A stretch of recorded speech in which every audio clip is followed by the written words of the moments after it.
Grief doesn't keep a calendar. Anxiety doesn't clock out after 5. Depression doesn't care if it's your busy season. But support can still fit into your life. With Grow, you can find a therapist who meets you where you are. They connect you with thousands of independent licensed therapists across the U.S., offering both virtual and in-person sessions. You can search by insurance, provider specialty, treatment methods, and more to find a therapist who works for you. And if it's not the right fit, switching is easy. There are no subscriptions, no long-term commitments. You just pay per session.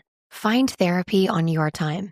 Evenings, weekends, and cancel up to 24 hours in advance at no cost. Whatever challenges you're facing, Grow Therapy is here to help. Sessions average about $21 with insurance, and some pay as little as $0 depending on their plan. Visit growtherapy.com/ACAST today to get started. That's growtherapy.com/ACAST. growtherapy.com/ACAST. Availability and coverage vary by state and insurance plan. Hey, it's Mark Marin from WTF here to let you know that this podcast is brought to you by Progressive Insurance. And I'm sure the reason you're listening to this podcast right now is because you chose it. Well, choose Progressive's Name Your Price tool, and you could find insurance options that fit your budget, so you can pick the best one for your situation. Who doesn't like choice? Try it at Progressive.com. And now, some legal info. Progressive Casualty Insurance Company and Affiliates. Price and coverage match limited by state law. Not available in all states. From Adams Morgan to Anacostia Park, we all want safer neighborhoods. But what does real safety mean? Real safety means preventing crime before it happens. By having police work with communities to disrupt cycles of violence. By supporting families with stable housing. And providing more mental health and drug treatment. We know that adding more police and locking up more people doesn't make us safer. Real safety means investing in the things that help prevent crime. Learn more at realsafetydc. This is Auditory Anthology, a podcast featuring the best sci-fi short fiction. I'm your curator, Keith Conrad. We release new stories every Tuesday and Thursday. If you like what you hear, I hope you'll take the time to rate and review our show on your podcast player of choice. And be sure to recommend it to a friend. That'll help us grow the podcast and continue to share these stories with you each and every week. If you have a story you'd like to contribute to the series, you can visit submissions.soundconceptmedia.com or just follow the link in the show notes. You can also support the show by subscribing to our new Substack at auditoryanthology.substack.com. By becoming a paid subscriber, you'll help keep the stories coming. You'll also get every episode completely commercial-free, and you can now vote on what story will feature in the upcoming episodes. This week's story is The Cosmic Express by Jack Williamson. A famous adventure novelist and his bride convince a drunken friend to use an experimental teleportation device, the Cosmic Express, to send them to the primitive wild jungles of Venus to get back to nature. It doesn't exactly go as planned. Hey, it's Mark Marin from WTF here to let you know that this podcast is brought to you by Progressive Insurance. And I'm sure the reason you're listening to this podcast right now is because you chose it.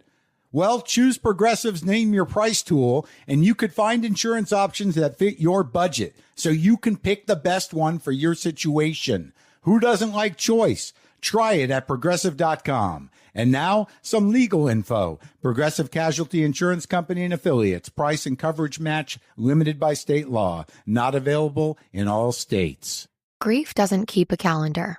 Anxiety doesn't clock out after 5. Depression doesn't care if it's your busy season. But support can still fit into your life. With Grow, you can find a therapist who meets you where you are. They connect you with thousands of independent licensed therapists across the U.S., offering both virtual and in-person sessions. You can search by insurance, provider specialty, treatment methods, and more to find a therapist who works for you.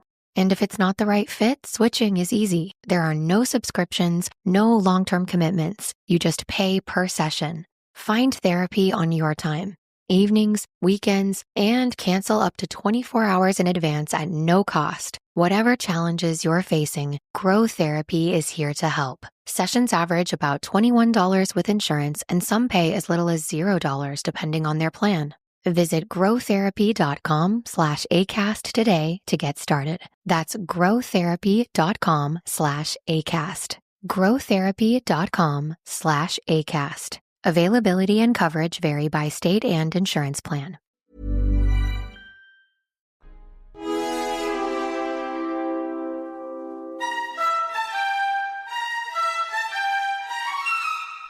Mr. Eric Stokes Harding tumbled out of the rumpled bed clothing, a striking, slender figure in purple-striped pajamas. He smiled fondly across to the other of the twin beds, where Nada, his pretty bride, lay quiet beneath light silk covers. With a groan, he stood up and began a series of fantastic bending exercises. But after a few half-hearted movements, he gave it up and walked through an open door into a small, bright room, its walls covered with bookcases and also with scientific appliances that would have been strange to the man of 4 or 5 centuries before, when the age of aviation was beginning. Suddenly there was a sharp tingling sensation where they touched the polished surface. Yawning, Mr. Eric Stokes Harding stood before the great open window, staring out. Below him was a wide, park-like space, green with emerald lawns and bright with flowering plants. 200 yards across it rose an immense pyramidal building, an artistic structure, gleaming with white marble and bright metal, striped with the verdure of terraced roof gardens, its slender peak rising to help support the gray, steel-ribbed glass roof above. Beyond, the park stretched away in illimitable vistas, broken with the graceful columned buildings that held up the great glass roof. Above the glass, over this New York of 2432 A.D., a freezing blizzard was sweeping, but small concern was that to the lightly clad man at the window, who was inhaling deeply the fragrant air from the plants below, air kept, winter and summer, exactly at 20 degrees Celsius. With another yawn, Mr. Eric Stokes Harding turned back to the room, which was bright with the rich golden light that poured in from the suspended globes of the cold adolite that illuminated the snow-covered city.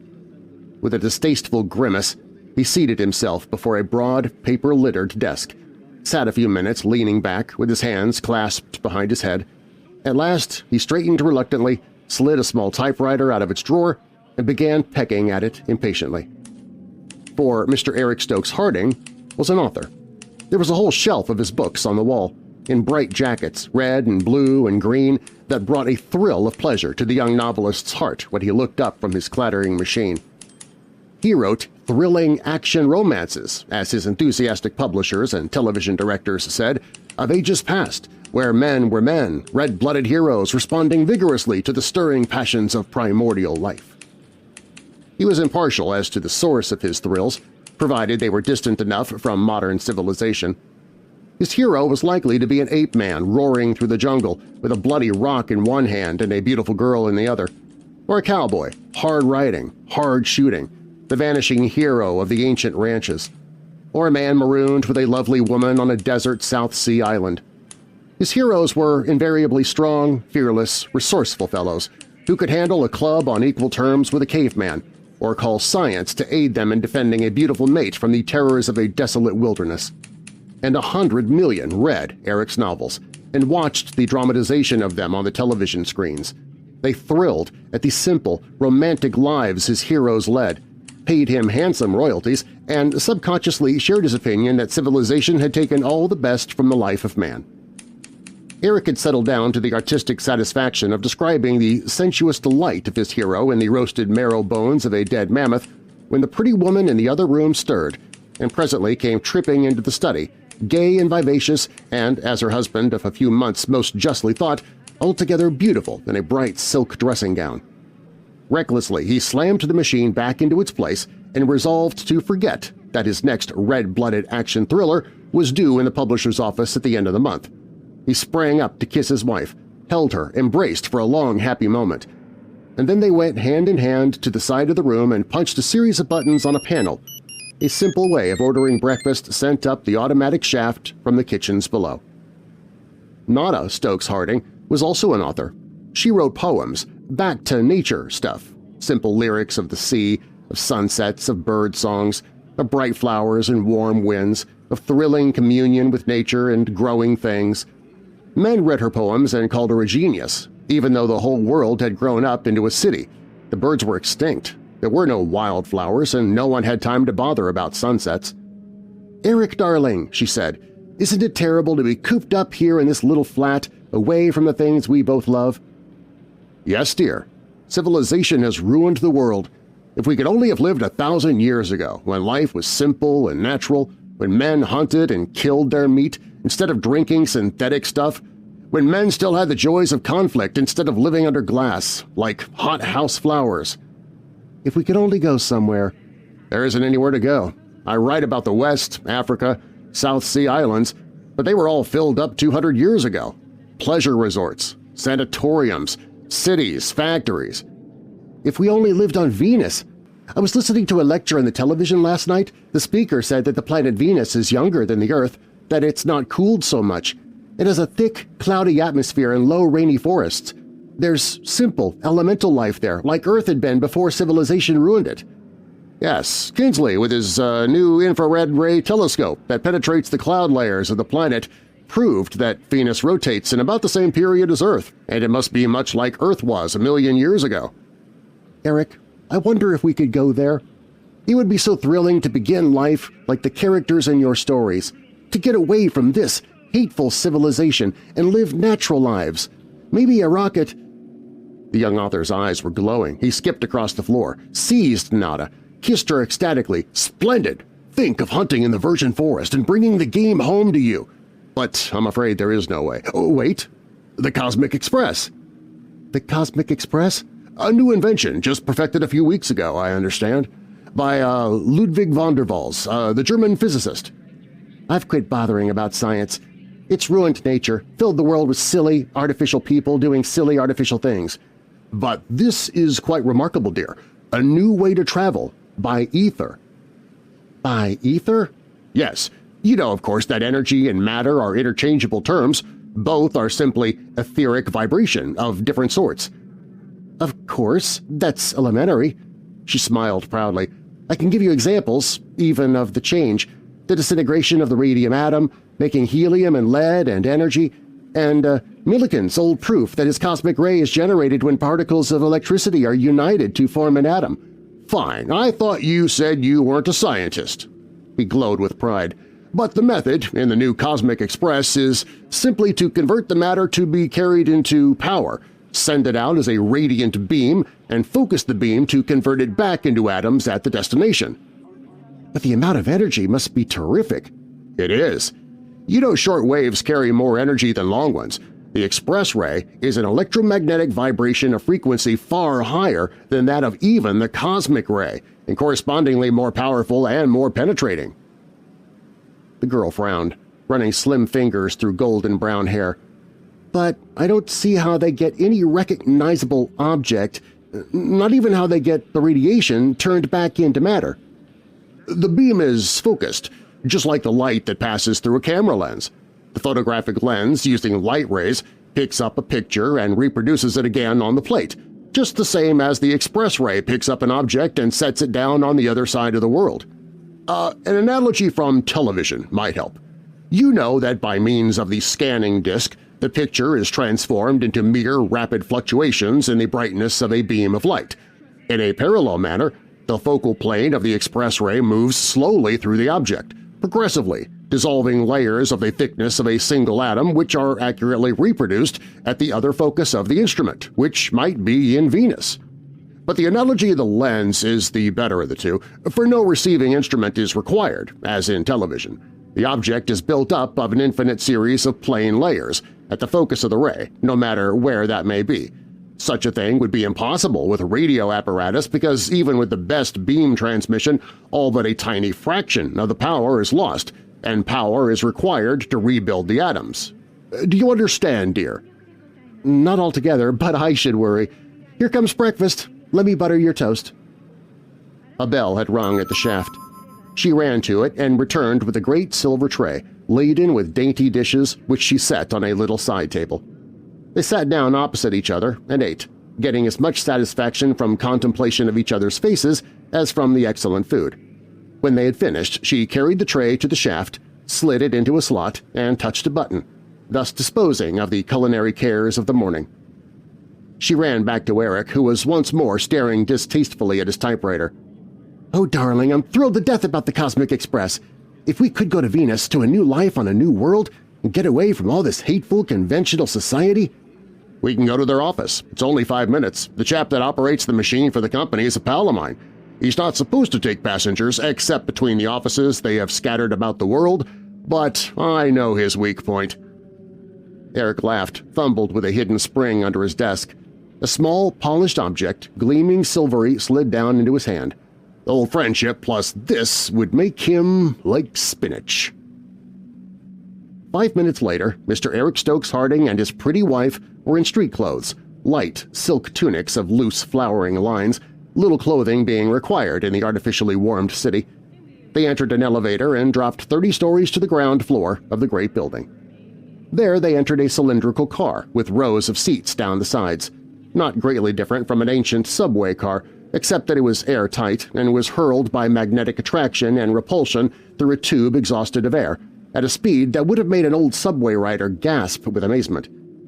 In 5 more minutes their car had whipped up to the base of another building, in the business section, where there was no room for parks between the mighty structures that held the unbroken glass roofs 200 stories above the concrete pavement. An elevator brought them up 150 stories. Eric led Nada down a long, carpeted corridor to a wide glass door which bore the words Cosmic Express, stenciled in gold capitals across it. As they approached, a lean man carrying a black bag darted out of an elevator shaft opposite the door, ran across the corridor, and entered. They pushed in after him. They were in a little room, cut in two by a high brass grill. In front of it was a long bench against the wall that reminded one of the waiting room in an old railroad depot. In the grill was a little window with a lazy brown-eyed youth leaning on a shelf behind it. Behind him was a great glittering piece of mechanism half hidden by the brass. A little door gave access to the machine from the space before the grill. The thin man in black, whom Eric now recognized as a prominent French heart specialist, was dancing before the window, waving his bag frantically, raving at the sleeping boy. "Quick, I have to tell the truth! I have the most urgent necessity to go quickly! A patient I have in Paris, that is the most critical condition!" "Hold your horns just a minute, mister. We got a client in the machine now. Russian diplomat from Moscow to Rio de Janeiro. $270.80, please. Your turn next. Remember, this is just an experimental service, regular installations all over the world in a year. Ready now? Come on in." The youth took the money, pressed a button, the door sprang open in the grill, and the frantic physician leaped through it. "Lie down on the crystal face up," the young man ordered. "Hands at your sides, don't breathe. Ready?" He manipulated his dials and switches and pressed another button. "Why, hello, Eric, old man!" he cried. "That's the lady you were telling me about? Congratulations!" A bell jangled before him on the panel. Just a minute, I got a call." He punched the board again. Little bulbs lit and glowed for a second. The youth turned toward the half-ridden machine, spoke courteously. "All right, madam. Walk out. Hope you found the transit pleasant." "But my Violet! My precious Violet!" A shrill female voice came from the machine. "Sir, what have you done with my darling Violet?" "I'm sure I don't know, madam. You lost it off your hat?" "None of your impertinence, sir. I want my dog." "Ah, dog. I must have jumped off the crystal. You could have him sent on for 300 and— "Young man, if any harm comes to my Violet, I'll appeal to the Society for the Prevention of Cruelty to Animals." "Very good, madam. We appreciate your patronage." The door flew open again. A very fat woman, puffing angrily, face highly colored, clothing shimmering with artificial gems, waddled pompously out of the door through which the frantic French doctor had so recently vanished. She rolled heavily across the room and out into the corridor. Shrill words floated back. "I'm going to see my lawyer! My precious Violet!" The sallow youth winked. "And now what can I do for you, Eric?" "We want to go to Venus if that ray of yours can put us there." "To Venus? Impossible. My orders are to use the express merely between the 16 designated stations at New York, San Francisco, Tokyo, London, Paris— "See here, Charlie." With a cautious glance toward the door, Eric held up the silver flask. "For old time's sake, and for this." The boy seemed dazed at sight of the bright flask. Then, with a single, swift motion, he snatched it out of Eric's hand and bent to conceal it below his instrument panel. Sure, old boy, I'll send you to heaven for that if you give me the micrometer readings to set the ray with you. But I tell you, this is dangerous. I've got a sort of television attachment for focusing the ray. I can turn that on Venus. I've been amusing myself watching the life there already. Terrible place. Savage. I can pick a place on high land to set you down, but I can't be responsible for what happens afterward. Simple, primitive life is what we're looking for. And now, what do I owe you? That's all right. Between friends, provided that stuff's genuine. Walk in and lie down on the crystal block. Hands at your sides, don't move. The little door had swung open again, and Eric led Nada through. They stepped into a little cell, completely surrounded with mirrors and vast prisms and lenses and electron tubes. In the center was a slab of transparent crystal, 8 feet square and 2 inches thick, with an intricate mass of machinery below it. Eric helped Nada to a place on the crystal, lay down at her side. "I think the express ray is focused just at the surface of the crystal from below," he said. "It dissolves our substance to be transmitted by the beam. It would look as if we are melting into the crystal." "Ready," called the youth. "Think I got it for you. Sort of a high island in the jungle. Nothing bad in sight now, but I say, how you coming back? I haven't got time to watch you." "Go ahead. We aren't coming back." "Gee, what is it? Elopement? I thought you were married already. Or is it business difficulties? The Bears did make an awful raid last night, but you better let me set you down in Hong Kong." A bell jangled. "So long," the youth called. Nada and Eric felt themselves enveloped in fire. Sheets of white flame seemed to lap up about them from the crystal block. Suddenly there was a sharp tingling sensation where they touched the polished surface. Then blackness. Blankness. The next thing they knew, the fires were gone from about them. They were lying in something extremely soft and fluid, and warm rain was beating in their faces. Eric sat up, found himself in a mud puddle. Beside him was Nada, opening her eyes and struggling up, her bright garments stained with black mud. All about rose a thick jungle, dark and gloomy, and very wet. Palm-like the gigantic trees were, or fern-like, flinging clouds of feathery green foliage high against a somber sky of unbroken gloom. They stood up, triumphant. "At last!" Nada cried. "We're free! Free of that hateful old civilization! We're back to nature!" "Yes, we're on our own feet now, not parasites on the machines." "It's wonderful to have a fine, strong man like you to trust in, Eric. You're just like one of the heroes in your books." "You're the perfect companion, Nada. But now we must be practical. We must build a fire, find weapons, set up a shelter of some kind. I guess it'll be night pretty soon, and Charlie said something about savage animals he'd seen in the television. We'll find a nice dry cave and have a fire in front of the door, and skins of animals to sleep on, and pottery vessels to cook in, and you'll find seeds and grow grain. But first we must find a flint bed. We need flint for tools, and to strike sparks to make a fire with. We will probably come across a chunk of virgin copper, too. It's found native." Presently they set off through the jungle. The mud seemed to be very abundant, and of a most sticky consistence. They sank into it ankle-deep at every step, and vast masses of it clung to their feet. A mile they struggled on, without finding where provident nature had left them even a single fragment of quartz, to say nothing of a mass of pure copper. "A darned shame," Eric grumbled, "to come 40 million miles and meet such a reception as this." Nada stopped. "Eric," she said, "I'm tired, and I don't believe there's any rock here anyway. You'll have to use wooden tools, sharpened in the fire." "Probably you're right. This soil seemed to be of alluvial origin. Shouldn't be surprised if the native rock is some hundreds of feet underground. Your idea is better." "You can make a fire by rubbing sticks together, can't you?" "It can be done, I'm sure. I've never tried it myself. We need some dry sticks first." They resumed the weary march, with a good fraction of the new planet adhering to their feet. Rain was still falling from the dark heavens in a steady, warm downpour.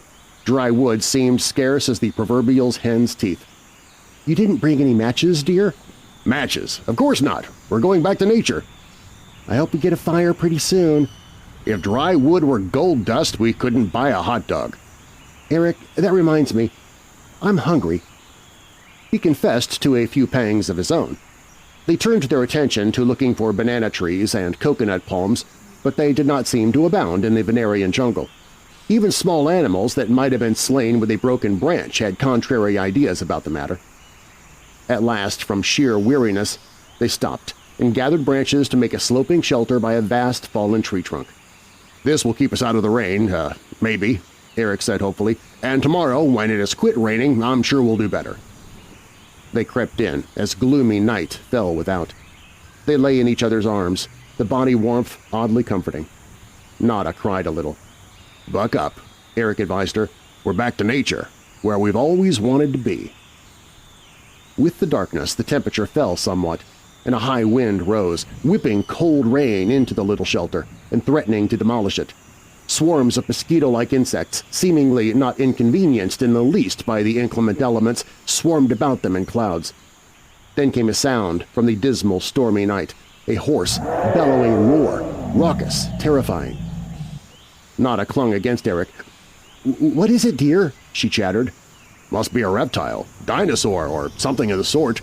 This world seems to be in about the same state as the Earth when they flourished here, but maybe it won't find us." The roar was repeated, nearer. The earth trembled beneath a mighty tread. "Eric," a thin voice trembled, "don't you think it might have been better? You know, the old life was not so bad after all?" "I was just thinking of our rooms, nice and warm and bright, with hot foods coming up the shaft whenever we pushed the button, and the gay crowds in the park, and my old typewriter." "Eric," she called softly. "Yes, dear?" "Don't you wish we had known better?" "I do." If he winced at the "we," the girl did not notice.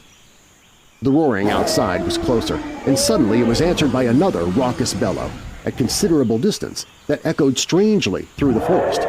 The fearful sounds were repeated, alternately, and always the more distant seemed nearer, until the sounds were together. And then an infernal din broke out in the darkness. Bellows, screams, deafening shrieks, mighty splashes as if struggling titans had upset oceans, thunderous crashes as if they were demolishing forests. Eric and Nada clung to each other, in doubt whether to stay or to fly through the storm. Gradually the sound of the conflict came nearer, until the earth shook beneath them, and they were afraid to move.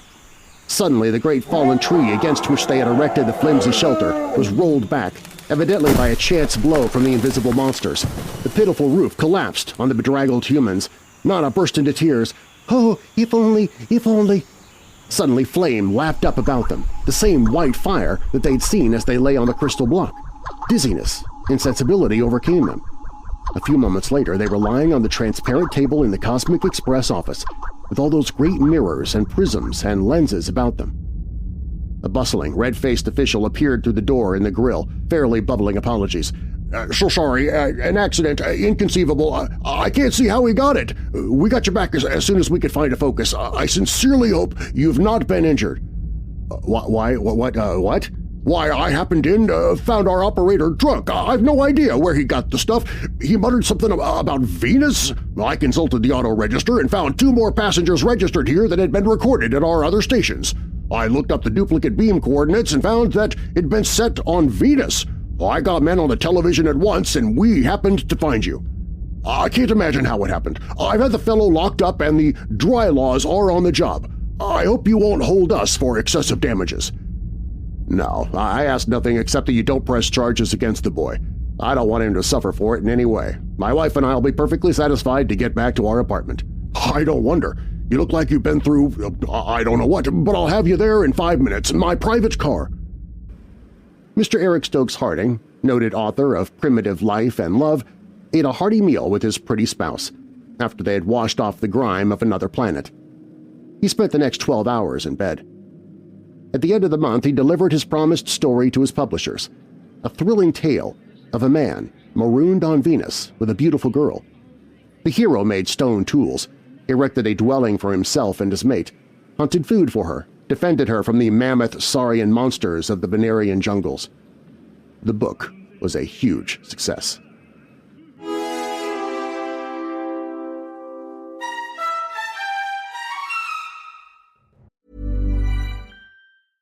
The holidays are coming, and I've got a Boost Mobile gift just for you. Aw, for me, Anna? Yes, Anna, you deserve a gift. The Boost Mobile Unlimited plan is just $10 a month for the first 2 months, then $25 a month forever with unlimited data, talk, and text. It's a gift. Thanks, Anna. Anytime, Anna.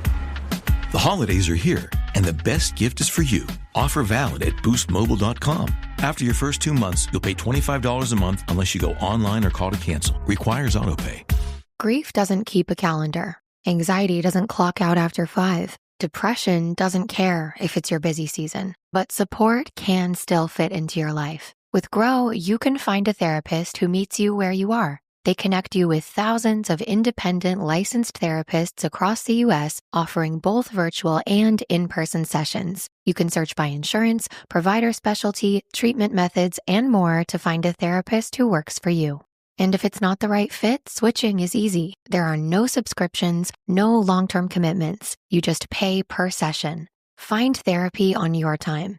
Evenings, weekends, and cancel up to 24 hours in advance at no cost. Whatever challenges you're facing, Grow Therapy is here to help. Sessions average about $21 with insurance, and some pay as little as $0 depending on their plan. Visit growtherapy.com/ACAST today to get started. That's growtherapy.com/ACAST. growtherapy.com/ACAST. Availability and coverage vary by state and insurance plan. Auditory Anthology is curated and produced by me, Keith Conrad. Your narrator is Darren Marlar. Be sure to check out Darren's award-winning paranormal podcast, Weird Darkness, available at WeirdDarkness.com and your podcast app of choice. This week's story was The Cosmic Express by Jack Williamson.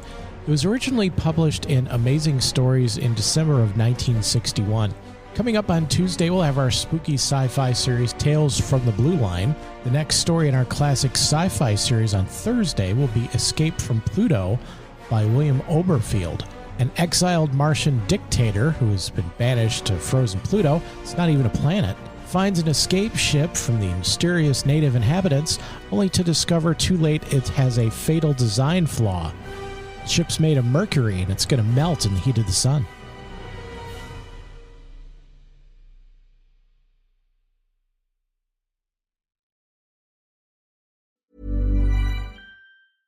Take control of the numbers and supercharge your small business with Xero. That's Xero.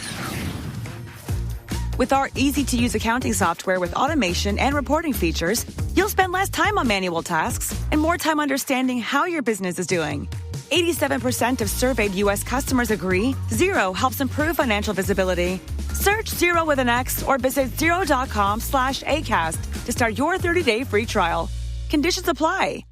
Hey, it's Mark Marin from WTF here to let you know that this podcast is brought to you by Progressive Insurance. And I'm sure the reason you're listening to this podcast right now is because you chose it.